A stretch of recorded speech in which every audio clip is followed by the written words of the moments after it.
Hey guys, it's Miss Ortiz. I'm here to read the last chapter, chapter 30 of Charlie and the Chocolate Factory, titled Charlie's Chocolate Factory. The great glass elevator was now hovering high over the town. Inside the elevator stood Mr. Wonka, Grandpa Joe, and little Charlie. How I love my chocolate factory, said Mr. Wonka, gazing down. Then he paused and he turned and looked at Charlie with the most serious expression on his face.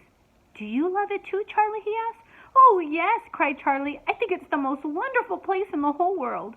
I am very pleased to hear you say that, said Mr. Wonka, looking more serious than ever. He went on staring at Charlie.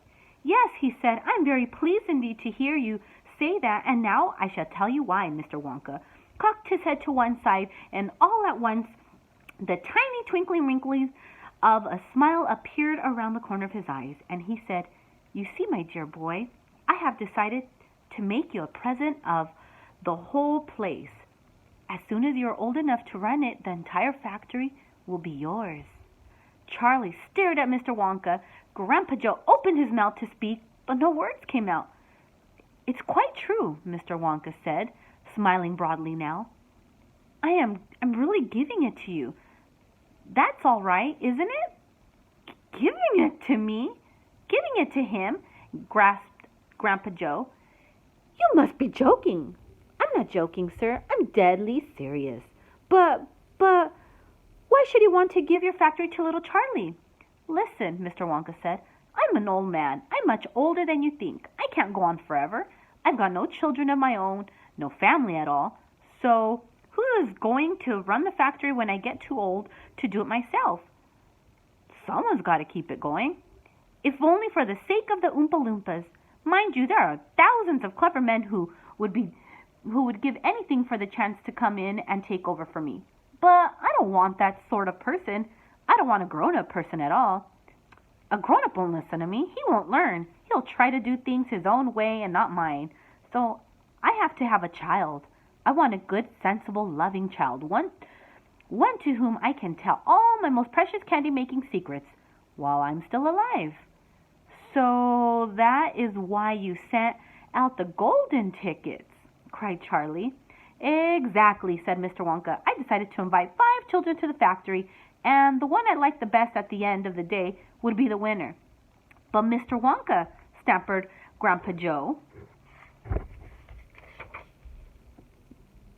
do you really and truly mean that you are giving the whole of this enormous factory to little Charlie, after all?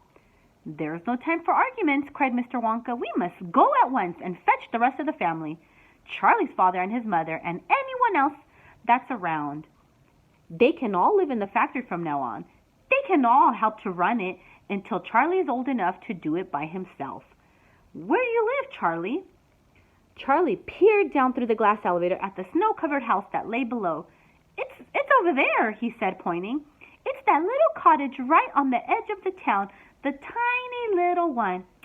I see it, cried Mr. Wonka as he pressed some more buttons and the elevator shot down toward Charlie's house. I'm afraid my mother won't come with us, Charlie said sadly. Why ever not? Because she won't leave Grandpa Josephine and Grandma Georgina and Grandpa George. But they must come too. They can't, Charlie said. They're very old and they haven't been out of bed for 20 years. Then we'll take the beds along with them, said Mr. Wonka. There's plenty of room in this elevator for a bed. You couldn't get the bed out of the house, said Grandpa Joe. It won't go through the door. You mustn't despair, cried Mr. Wonka. Nothing is impossible. You watch. The elevator was now hovering over the roof of the Bucket's little house. What are you going to do? Cried Charlie. I'm going right on in to fetch them, said Mr. Wonka. How? Asked Grandpa Joe. Through the roof, said Mr. Wonka, pressing another button. No, shouted Charlie. Stop, shouted Grandpa Joe. Crash went the elevator right down through the roof of the house into the old people's bedroom. Showers of dust and broken tiles and bits of wood and cockroaches and spiders and bricks and cement went raining down on the 3 old ones who were laying in bed, and each of them thought that the end of the world was come. Grandma Georgina fainted. Grandma Josephine dropped her false teeth. Grandpa George put his head under the blanket, and Mr. and Mrs. Bucket came rushing in from The next room. Save us! Cried Grandma Josephine. Calm yourself, my darling wife, said Grandpa Joe, stepping out of the elevator. It's only us. Mother! Cried Charlie, running into Mrs. Bucket's arms. Mother, listen to what's happened. We're all going back to live in Mr. Wonka's factory, and we're going to help him to run it, and he's giving it all to me. And, what are you talking about, said Mrs. Bucket. Just look at our house, cried poor Mr. Bucket. It's in ruins.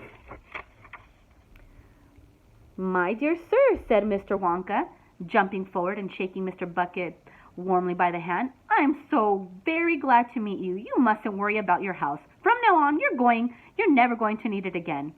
Who is this crazy man? Screamed Grandma Josephine. He could have killed us. This, said Grandpa Joe, is Mr. Willy Wonka himself. It took quite a time for Grandpa Joe and Charlie to explain everyone exactly what had been happening to them all day. And even then, they all refused to ride back to the factory in the elevator. I'd rather die in my bed, shouted Grandma Josephine. So would I, cried Grandma Georgina. I refuse to go, announced Grandpa George. So Mr. Wonka, Grandpa Joe, and Charlie, taking no notice of their screams, simply pushed the beds into the elevator. They pushed Mr. and Mrs. Bucket in after it. Then they got in themselves. Mr. Wonka pressed a button. The doors closed. Grandma Georgina screamed, and the elevator rose up off the floor and shot through the hole in the roof out into the open sky. Charlie climbed onto the bed and tried to calm the three old people who were petrified with fear. Please don't be afraid, he said. It's quite safe, and we're going to the most wonderful place in the world. Charlie's right, said Grandpa Joe. Will there be anything to eat when we get there? Asked Grandma Georgina. I'm starving. The whole family is starving. Anything to eat? Cried Charlie, laughing. Oh, you just wait and see. Boys and girls, I hope you guys enjoyed me having read to you this last semester, Charlie and the Chocolate Factory. Don't forget to tune in tomorrow, 10 a.m., so that we can watch the movie as a class. Have a good day.